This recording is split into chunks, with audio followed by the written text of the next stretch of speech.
ଜୟ ଜଗନ୍ନାଥ ପିଲାମାନେ, ଚାଲନ୍ତୁ ଆଜି ଆମ୍ଭେମାନେ ତୁମମାନଙ୍କର +2 ଫାର୍ଷ୍ଟ ଇୟର୍ ବା ଯୁକ୍ତ 2 ପ୍ରଥମ ବର୍ଷର ପଞ୍ଚମ ଅଧ୍ୟାୟ ଯାହା ରାଜନୀତି ବିଜ୍ଞାନର ସମାନତା ବା ଇକ୍ୱାଲିଟି ବିଷୟରେ ଆଜି ଅଧ୍ୟୟନ କରିବା। ତୁମେମାନେ ଏହି ଚ୍ୟାନେଲ୍ ସହିତ ଯୋଡ଼ିକି ହିଁ ରହିକି ପଢ଼ୁଛନ୍ତି, ବହୁତ ଖୁସି ଲାଗୁଛି। ଆଗକୁ ମଧ୍ୟ ମୋତେ ପଢ଼ାଇବା ପାଇଁ ବହୁତ ଖୁସି ଅନୁଭବ ହେଉଛି। ଚାଲନ୍ତୁ, ଠିକ୍ ଅଛି। ସମାନତା ପାଠ୍ୟ ସୂଚନା ଅର୍ଥ ଓ ପ୍ରକାରଭେଦ ସମାନତା ବିଷୟରେ ଆମେ ପ୍ରଥମେ ଟିକେ ଜଷ୍ଟ ବ୍ରିଫଲି ଜାଣିଦେବା ଦରକାର ଯେ ଇକ୍ୱାଲିଟି ସମାନତା ହେଉଛି ଯାହା ସମସ୍ତ କେନ୍ଦ୍ରରେ ସମାନ ଅଧିକାର ରହିବା ଦରକାର। ଆଉ ସ୍ୱତନ୍ତ୍ରତା ଆମେ ପଢ଼ିଛେ, ସ୍ୱାତନ୍ତ୍ରତା ତ ନିହାତି ଦରକାର ମଣିଷକୁ। ଆମେ ତାପରେ ସମାନତା ଯେମିତିକି ହେଲା ସ୍ୱତନ୍ତ୍ରତା ପରେ ସମାନତା ମଧ୍ୟ ରାଜନୀତି ବିଜ୍ଞାନର ଏକ ଗୁରୁତ୍ୱପୂର୍ଣ୍ଣ ଧାରଣା। ରାଜନୀତି ବିଜ୍ଞାନର ଗୁରୁତ୍ୱପୂର୍ଣ୍ଣ ଧାରଣା ରହିଛି ସମାନତା ମଧ୍ୟ। ଯେମିତି ସ୍ୱତନ୍ତ୍ରତାକୁ ଆମେ ଇମ୍ପୋର୍ଟାଣ୍ଟ ଦେଇଥିଲେ, ସମାନତା ମଧ୍ୟ ତାଙ୍କର ଗୋଟେ ଇମ୍ପୋର୍ଟାନ୍ସ ଗୁରୁତ୍ୱପୂର୍ଣ୍ଣ ବିଷୟ ବୋଲିକରି ମଧ୍ୟ ଆମେ ଜାଣିପାରିବା। ଆଉ ତା ସହିତ ଏହା ଗଣତନ୍ତ୍ର ମୁଦ୍ରାର ଗୋଟିଏ ପାର୍ଶ୍ୱ ହୋଇଥିବା ବେଳେ ସ୍ୱତନ୍ତ୍ରତା ହେଉଛି ଅପ୍ରବେଶ। ଆମେ କହିବି ପାରିବା ଯେ ଯଦି ସ୍ୱତନ୍ତ୍ରତା ଆମେ ଯଦି ମୁଦ୍ରାର ଦୁଇଟି ପାର୍ଶ୍ୱ ଥାଏ, ଯେମିତି ଯଦି ସ୍ୱତନ୍ତ୍ରତା ଗୋଟେ ମୁଦ୍ରାର ଗୋଟିଏ ପାର୍ଶ୍ୱ ରହିଲେ ଅପର ପାର୍ଶ୍ୱରେ ଆମେ ସମାନତାକୁ ରଖିବା। କାହିଁକି ନା ଠିକ୍ସେ ବୁଝ ପିଲାମାନେ, ବୁଝିଲେ ହିଁ ତୁମେମାନେ ପଢ଼ିବ ଆଉ ତୁମକୁ ପଢ଼ିବା ପାଇଁ ବହୁତ ଇଚ୍ଛା ଲାଗିବ।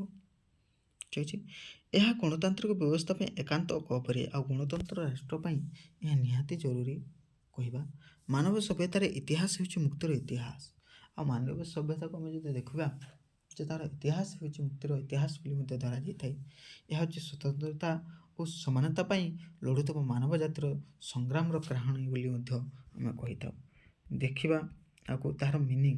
ଆମେ ତ ପ୍ରଥମରେ ଦେଖନ୍ତୁ ଇମ୍ପୋର୍ଟାଣ୍ଟ ବିଷୟ ଗୁଡ଼ିକ ଆମେ ଆଲୋଚନା କରିବା। ସବୁକୁ ପଢ଼ିଲେ ତ ବହୁତ ସମୟ ଧରିଯିବ। ଆମକୁ ଜାଣିବା ଅଛି ନା, ବ୍ରିଫଲି ଜାଣିବା। ତା ସହିତ ଯେମିତି ତୁମମାନଙ୍କୁ ଯେଉଁ ନୋଟ୍ କହୁଛି ସେମିତି ଯେଉଁ ଦେଖେଇକି ଗାରଟା ଆଣିକି ପଢ଼ଉଛି ସେଇଟାକୁ ଧ୍ୟାନ ଦେବେ, ଧ୍ୟାନ ସହିତ ପଢ଼। ଦେଖ ପିଲାମାନେ, ନିଶ୍ଚୟ ତୁମମାନେ ତୁମ ଏକ୍ଜାମ୍ରେ ବହୁତ ଭଲ ଭାବରେ ଉତ୍ତୀର୍ଣ୍ଣ ହେବ।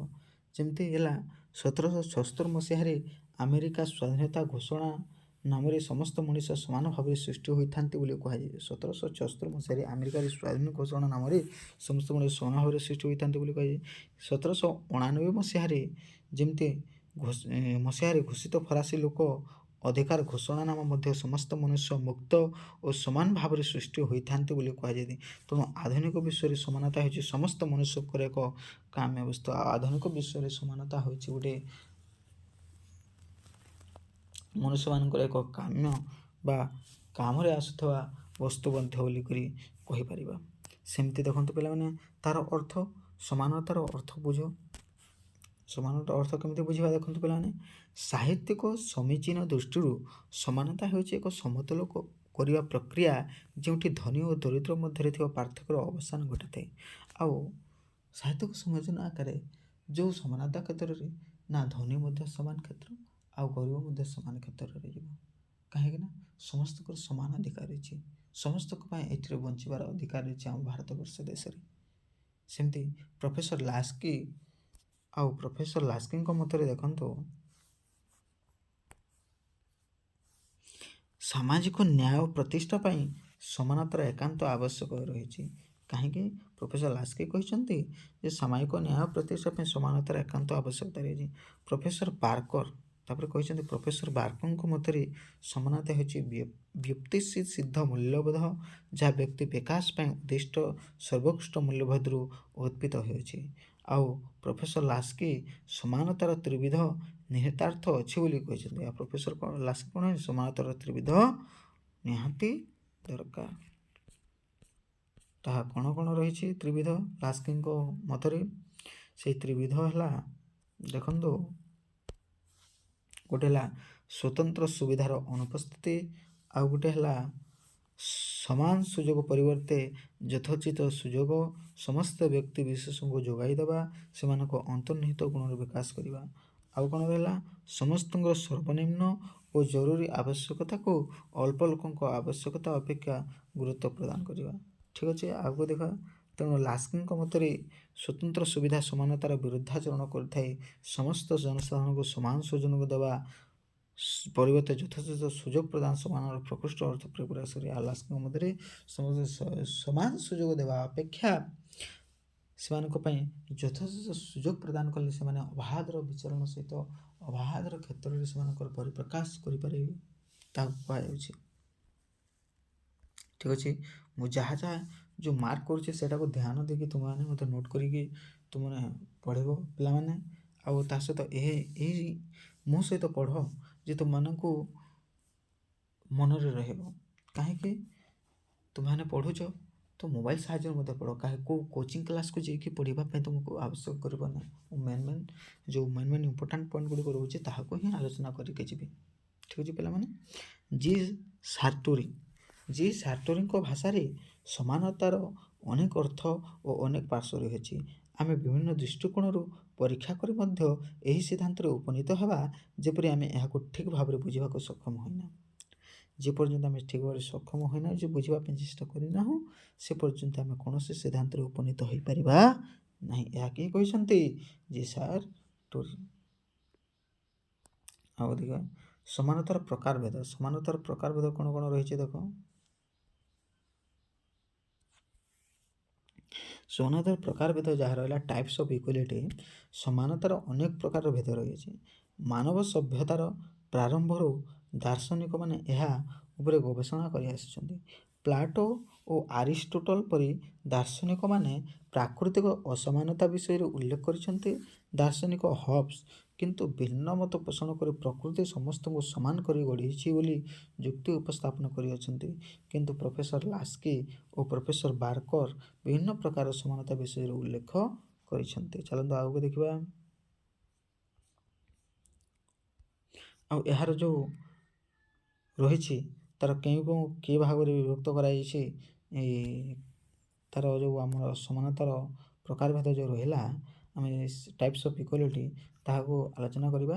କିନ୍ତୁ କିଏ କ'ଣ ତାଙ୍କ ମତରେ ଦେଇଛନ୍ତି, ତାଙ୍କ ବହିରେ କ'ଣ ଉଲ୍ଲେଖ କରିଛନ୍ତି ସେ ବିଷୟରେ ଟିକେ ଜାଣିଦେଉ, ତାପରେ ଆଗକୁ ବଢ଼ିବା। ଲାସ୍କିଙ୍କ ତାଙ୍କର ବହି ଗ୍ରାମାର ଅଫ୍ ପଲିଟିକ୍ସରେ ଅର୍ଥନୈତିକ ଓ ରାଜନୈତିକ ସମାନତା କଥା କହିବା ବେଳେ ବାର୍କର ଯେମିତି ଯେତେବେଳେ ଲାସ୍କି ତାଙ୍କୁ ଗ୍ରାମାର ଅଫ୍ ପଲିଟିକ୍ସରେ ସେ କହିଛନ୍ତି ଯେ ଅର୍ଥନୈତିକ ଓ ରାଜନୈତିକ, କିନ୍ତୁ ବାର୍କର ତାଙ୍କ ବହିରେ ଆଇନଗତ ଓ ସାମାଜିକ ସମାନତା କଥା କହିଛନ୍ତି। ଆଉ ଲର୍ଡ଼ ବ୍ରାଇସ୍ ଯେମିତି ହେଲା ଦେଖନ୍ତୁ, ଆଉ ଲର୍ଡ଼ ବ୍ରାଇସ୍ ଆଇନଗତ, ରାଜନୈତିକ, ସାମାଜିକ ଓ ପ୍ରାକୃତିକ ସମାନତା କରି ଲେଖିଛନ୍ତି। ନିମ୍ନରେ ସେଗୁଡ଼ିକ ବିଶଦ ଭାବରେ ବର୍ଣ୍ଣନା କରାଗଲା। ଆଉ ନିମ୍ନରେ ବର୍ଣ୍ଣନା କରାଯାଇଛି ଯେମିତି ହେଲା ଗୋଟେ ହେଲା ଆମର ରହୁଛି ଆଇନଗତ ଓ ସାମାଜିକ ସମାନତା, legal equality and civil equality. ଆଇନ ଆଖିରେ ସମସ୍ତେ ସମାନ ଓ ଆଇନର ଶାସନ ଅଛି। ଆଇନ ଦୃଷ୍ଟିରେ ସମସ୍ତେ ହିଁ ସମାନ, କିନ୍ତୁ ସମସ୍ତଙ୍କୁ ସମାନ ସୁବିଧା ସୁଯୋଗ ପ୍ରଦାନ କରି ଆଇନ ଦ୍ୱାରା କାହା ପ୍ରତି ବାଛ ବିଚାର ନ କରିବା ହେଉଛି ଆମର ଯେଉଁ ଆଇନଗତ ଓ ସାମାଜିକ ସମାନତା ବୋଲି କହିବା। ଆଉ ଏହା ଗଣତନ୍ତ୍ର ବ୍ୟବସ୍ଥାର ମୂଳମନ୍ତ୍ର ବୋଲି ମଧ୍ୟ ଜାଣିବା। ନେକ୍ସଟ ରହିଲା ସାମାଜିକ ସମାନତା, ସୋସିଆଲ ଇକ୍ୱାଲିଟି। ସାମାଜିକ ଧର୍ମ, ସମ୍ପ୍ରଦାୟ, ଲିଙ୍ଗ, ଭାଷା, ଜାତି ବିଚାରକୁ ଊର୍ଦ୍ଧ୍ୱରେ ରହି ଲୋକଙ୍କୁ ସମାନ ଦୃଷ୍ଟିରେ ଦେଖିବା ସାମାଜିକ ସମାନତାର ଲକ୍ଷ୍ୟ ଅଟେ। ସାମାଜିକ ସମାନତାର ଲକ୍ଷ୍ୟ କ'ଣ? ସମସ୍ତଙ୍କୁ ସମାନ ଦୃଷ୍ଟିରେ ଧର୍ମ, ସମ୍ପ୍ରଦାୟ, ଲିଙ୍ଗ, ଶିକ୍ଷା, ଜାତି ଏସବୁକୁ ନେଇ। ଆମ ସମ୍ବିଧାନର ମୁଖବନ୍ଧ ପ୍ରିଏମ୍ବୁଲ ଓ ରାଷ୍ଟ୍ରର ନିର୍ଦ୍ଦେଶମୂଳକ ନୀତି ଡାଇରେକ୍ଟିଭ ପ୍ରିନ୍ସିପଲ ଅଫ୍ ଷ୍ଟେଟ୍ ପଲିସି ଏହା ହିଁ ସମାନତା ପ୍ରତି ଆମ ପ୍ରତିବଦ୍ଧତା ପ୍ରତି ପ୍ରକାଶ କରୁଛି। ଆମେମାନେ ଆଗକୁ ଆହୁରି ପଢ଼ିବା, ଯେମିତିକି ତୁମେମାନେ ଆଗକୁ ଯେମିତି ପଢ଼ିବେ ସେ ବିଷୟରେ ଆହୁରି ପିଲି ଆମେ ଆଲୋଚନା କରିକି ଯିବା। ଠିକ୍ ଅଛି। ଆଉ ଗୋଟେ ଦେଖନ୍ତୁ ମଣ୍ଡଳ ଓ ମନ୍ଦିର, ଏଇଟା ମଣ୍ଡଳ ଓ ମନ୍ଦିର ନାମରେ ମଣ୍ଡଳ ଓ ମନ୍ଦିର ନାମରେ ସମାଜକୁ ଭାଗ କରିଦେବା ପାଇଁ ରାଜନୈତିକ ବ୍ୟକ୍ତିମାନଙ୍କ ହୀନ ଚକ୍ରାନ୍ତ ଜାତୀୟ ସ୍ୱାର୍ଥ ସାଧନାର ପରିପନ୍ଥୀ ଓ ଏହା ସାମାଜିକ ସମାନତା ପ୍ରତି କୁଠାରଘାତ ସମାନ ବୋଲି ଧରିବା। ଆଉ କ'ଣ ରହିଲା ଏହି କ୍ଷେତ୍ରରେ? ରାଜନୈତିକ ପଲିଟିକାଲ ଇକ୍ୱାଲିଟି ରହିଛି। ପଲିଟିକାଲ ଇକ୍ୱାଲିଟି ନିହାତି ଦରକାର। ଆମର ଯେମିତି ହେଲା ଭୋଟ ଦାନ କରିପାରିବା, ସରକାରୀ ପଦପଦବୀ ମଣ୍ଡଳମାନଙ୍କ ନିଜର ଅଧିକାର ପାଇଁ ଲଢ଼ିପାରିବା, ସେ ରାଜନୈତିକ ସମାନତା ମଧ୍ୟ ରହିବା ନିହାତି ଜରୁରୀ ରହିଛି। ଅର୍ଥନୈତିକ ସମାନତା, ଇକୋନୋମିକ ଇକ୍ୱାଲିଟି କ'ଣ? ଇକୋନୋମିକ ଇକ୍ୱାଲିଟି ଦେଖନ୍ତୁ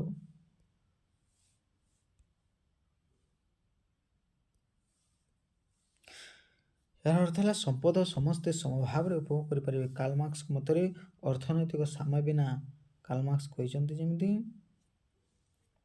ଅର୍ଥନୈତିକ ସାମ୍ୟ ବିନା ରାଜନୈତିକ ସାମ୍ୟ ଅର୍ଥହୀନ। ଆଉ ଆମର ସାମାଜିକ ଭାବନା ହେଲା ଯିଏ ମୋହରିଆକୁ ପଇସା ଦେବ ସେ ହିଁ କେବଳ ସ୍ୱର ପାଇଁ ଫରମାଇଶ କରିପାରିବ। ତେଣୁ ଯାହା ହାତରେ ଅର୍ଥନୈତିକ ଚାବିକାଠି ରହିଛି ସେ ହିଁ କେବଳ ରାଜନୈତିକ ଚାବିକାଠି ରଖିପାରିବ। ଏହାର ଅର୍ଥ ଆୟ କ୍ଷେତ୍ରରେ ସମାନତା ନୁହେଁ, ପରନ୍ତୁ ସରକାର ନିଯୁକ୍ତି କ୍ଷେତ୍ରରେ ସମାନ ସୁବିଧା ସୁଯୋଗ ପାଇଁ ଜଣେ ମଧ୍ୟ କିଛି ଆୟ କରିବାର ଅଧିକାର ପାଇଥାଏ। ତେଣୁକରି ଯାହା ପାଖରେ ଯେମିତି କୁହାଯାଏ ଧନର ଚାବିକାଠି ଅଛି ସେ ଉପଭୋଗ କରିବ, ଯାହା ପାଖରେ ଧନର ଚାବିକାଠି ନାହିଁ ସେ ଉପଭୋଗ କରିପାରିବ ନାହିଁ ବୋଲିକରି ଯେମିତି କୁହାଯାଏ, ସେମିତି ତ ଅର୍ଥନୈତିକ ସମାନତା ମଧ୍ୟ ସମସ୍ତ ବର୍ଗ କ୍ଷେତ୍ରରେ ରହିବା ଦରକାର। ପ୍ରାକୃତିକ ନ୍ୟାଚୁରାଲି କରି ସମସ୍ତେ ପ୍ରକୃତିର ଅବଦାନକୁ ସେମାନେ ଉପଭୋଗ କରିପାରିବେ। ପ୍ରାକୃତିକ ତାହା ସେ କ୍ଷେତ୍ରରେ ଆଉ ସମସ୍ତେ ସୁବିଧା ସୁଯୋଗ ପାଇପାରିବେ। ଠିକ୍ ଅଛି। ସେମିତି ସମସ୍ତ ମନୁଷ୍ୟ ସମାନ ରୂପେ ଜନ୍ମ ଲାଭ କରନ୍ତି। ପ୍ରକୃତି ସମସ୍ତଙ୍କୁ ସମାନ ରୂପେ ଗଢ଼ି ତୋଳିଛି, କାହାକୁ ଉଚ୍ଚ ନିଚ କରିକି ଗଢ଼ି ତୋଳିନି। ଜାତୀୟ ସମାନତା ନ୍ୟାସନାଲ ଇକ୍ୱାଲିଟି। ଜାତୀୟ ସମାନତା ଅର୍ଥ ହେଲା ବିଶ୍ୱର ସମସ୍ତ ରାଷ୍ଟ୍ର ସମାନ। ଆନ୍ତର୍ଜାତିକ ଆଇନ ବିଶ୍ୱକୁ ଏକ ପରିବାର ରୂପେ ବର୍ଣ୍ଣନା କରି ସମସ୍ତ ସଭ୍ୟ ରାଷ୍ଟ୍ର ଏହାର ଗୋଟେ ଗୋଟେ ସଦସ୍ୟ ବୋଲି କହିଅଛି। ଠିକ୍ ଅଛି, ଆଉ ଦେଖିବା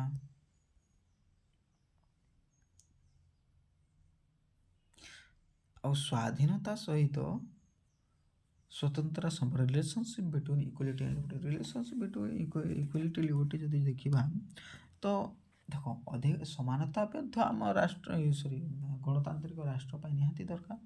ଠିକ୍ ଅଛି, କିନ୍ତୁ ସ୍ୱତନ୍ତ୍ରତା ବି ନିହାତି ଦରକାର।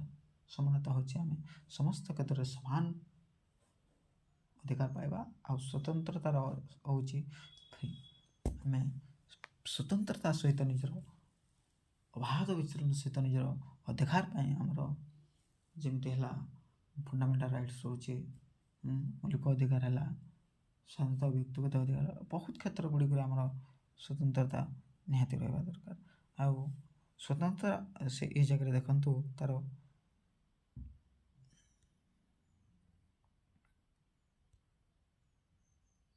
ଦେଖନ୍ତୁ ସ୍ୱତନ୍ତ୍ରତାର ଅବସ୍ଥିତି ସମାନ ମଧ୍ୟରେ ସମାନତା ବିନା ସ୍ୱାଧୀନତାର ଅଧଃପତନ ଘଟିଥାଏ ଓ ସ୍ୱାଧୀନତା ବିନା ସମାନତାକୁ ରୂପତା ଲାଭ କରିଥାଏ। ଯେମିତି ସ୍ୱାଧୀନତାର ଅଧଃପତନ ଘଟିଥାଏ, ସମାନତା ବିନା ମଧ୍ୟ ସ୍ୱାଧୀନତାର ଅଧଃପତନ ରହିବ, ଆଉ ସ୍ୱାଧୀନତା ବିନା ସମାନତାର ଏକ ରୂପତ ଲାଭ କରିଥାଏ ବୋଲି କୁହାଯାଏ। ଠିକ୍ ଅଛି। ସ୍ୱତନ୍ତ୍ରତା ସଦାବେଳେ ସମାନତା ଠାରୁ ଉତ୍କୃଷ୍ଟତର, କାରଣ ସମାନତା ସ୍ୱତନ୍ତ୍ରତା ନିକଟରେ କାର୍ଯ୍ୟ କରି ପୃଥିବୀରେ ସମସ୍ତ ସଭ୍ୟ ରାଷ୍ଟ୍ର ଏହି ଦୁଇ ମୌଳିକ ଧାରଣାକୁ ତାଙ୍କ ସମ୍ବିଧାନରେ ସ୍ଥାନ ଦେଇଛନ୍ତି। ତାଙ୍କ ସମ୍ବିଧାନରେ ଏହି ପୃଥିବୀ ବିଶ୍ୱରେ ସ୍ୱତନ୍ତ୍ର ଆଉ ସମାନତାକୁ ନିଜର ସ୍ଥାନ ବା ସେହି କ୍ଷେତ୍ରର ଅନୁଯାୟୀ ରାଷ୍ଟ୍ର ନିର୍ମାଣରେ ମଧ୍ୟ ସରକାର ଗଠନରେ ମଧ୍ୟ ଏହି କାର୍ଯ୍ୟ ଗୁଡ଼ିକୁ ସେମାନେ ଉଲ୍ଲେଖ କରି ଚାଲିଛନ୍ତି। ଠିକ୍ ଅଛି ପିଲାମାନେ, ଆମେମାନେ ତ ପଢ଼ି ସାରିଛେ ଆଉ ସଂକ୍ଷିପ୍ତ ସୂଚନା ଗୁଡ଼ିକ ଏହା ରହିଲା। ଯେମିତି ସମାନତା ହେଉଛି ରାଜନୀତି ବିଜ୍ଞାନର ଏକ ପ୍ରଧାନ ଧାରଣା। ଆଉ ସମାନତା ହେଉଛି ଗୋଟେ ରାଜନୀତି ବିଜ୍ଞାନ ମେନ୍ ଇମ୍ପୋର୍ଟାଣ୍ଟ ପଏଣ୍ଟ। ଯେହେତୁ କୌଣସି ଦୁଇ ଜଣ ବ୍ୟକ୍ତି ଆକୃତି ଓ ପ୍ରକୃତିର ଏକାକାର ନୁହନ୍ତି, ତେଣୁ ସମାନତାର ଗୁରୁତ୍ୱ ବହୁତ ବଢ଼ିଯାଇଛି। ତେଣୁ ଏହି ଯେଉଁ ପୃଥିବୀ ପୃଷ୍ଠରେ କେହି ଆକୃତି ଓ ପ୍ରକୃତିର ଏକାକାର ନୁହନ୍ତି ବୋଲି କୁହାଯାଏ। ସମାନତା ହେଉଛି ଏକ ପ୍ରକାର ସମତୁଲ ପ୍ରକ୍ରିୟା ଯେଉଁଠି ଧନୀ ଓ ଗରିବ ମଧ୍ୟରେ ଥିବା ପ୍ରଭେଦକୁ ଦୂର କରାଯାଏ। ଆଉ ସମାନତା ହେଉଛି ଧନୀ ଆଉ ଗରିବକୁ ହଟାଇବା ପାଇଁ ହିଁ ସମାନତା ରହିଥାଏ ବୋଲିକି ହିଁ ଆମେ ଜାଣିପାରିଛେ। ଠିକ୍ ଅଛି ପିଲାମାନେ, ଜୟ ଜଗନ୍ନାଥ। କାହିଁକିନା ତୁମମାନେ ଏହି କ୍ଲାସ୍ ଗୁଡ଼ିକ କେମିତି ଲାଗୁଛି କମେଣ୍ଟ ସେକ୍ସନରେ ଜଣାନ୍ତୁ। ଆଉ ଆଗକୁ ତୁମ ପାଇଁ କ'ଣ ଦରକାର, କେଉଁ ବିଷୟରେ ତୁମ ଡାଉଟ୍ ରହୁଛି ସେ ବିଷୟ ଗୁଡ଼ିକ ମୋତେ କମେଣ୍ଟ ସେକ୍ସନରେ ଜଣାନ୍ତୁ। ଯାହାଫଳରେ ମୁଁ ତୁମମାନଙ୍କ ପାଇଁ ନୂତନ କ୍ଲାସ୍ ଗୁଡ଼ିକ ନେଇକି ଆସିପାରିବି। ଠିକ୍ ଅଛି ପିଲାମାନେ, ଜୟ ଜଗନ୍ନାଥ। ରହୁଛି, ଭଲରେ ଥାନ୍ତୁ ସମସ୍ତେ।